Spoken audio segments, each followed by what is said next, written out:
Krishna.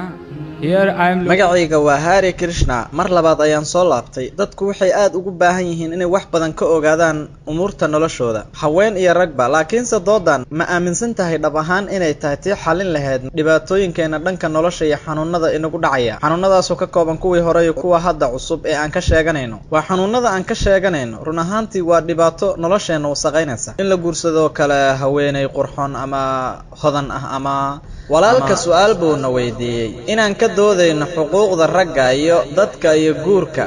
Arrintaas miyay xalin kartaa dhibaatooyinka cudurrada? Dhibaatooyinka qaar way xalismi doonaan haddii aad haweenay guursato. Nisbada inta kugu dhici lahayd xanuunada jinsiga ah ee la isku gudbiyo way yaraanaysaa. Walaal, su'aal ayaad weydiiday, iida aan ku jawaabe. Waxaadna wax iga su'aashay gaar ahaan doodeennii dhanka haweenka iyo ragga iyo nolosha iyo guurka. Arrintaas miyay xal u tahay dhibaatooyinka iyo cudurrada iyo wixii la mid ah? Ma dhageysanaysaa aniga?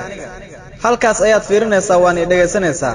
cajiib, way xalin doontaa wax kamid ah dhibaatooyinka cudurrada. Haddii aad guursato haweenay aad jeceshahay, adigu insha Allah qof kale oo aan ayada ahayn lama noolaan doontin. Idan nisbada kugu dhici lahayd oo ah cudurrada jinsiga ee la isqaadsiyo way yaraanaysaa.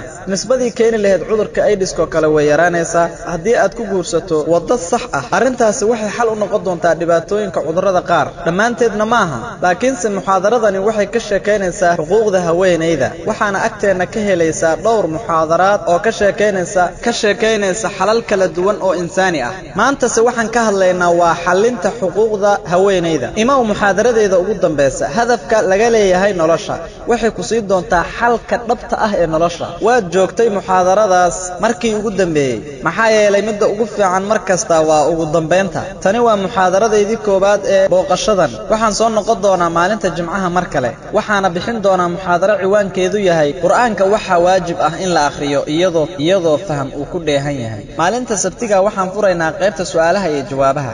maalinta ugu dambeeyda ee jawladan iyo wareegan waa maalinta ugu dambeeyda waa muxaadarada hadafka laga leeyahay nolosha. haddii aad imaato muxaadaradaas insha Allah ugu badnaan su'aalahaaga dhanka nolosha ah waa ay xalismi doonaan oo jawaabo ayaa loo heli doonaa. waxaan rajaynayaa inaan su'aashaada ka jawaabay.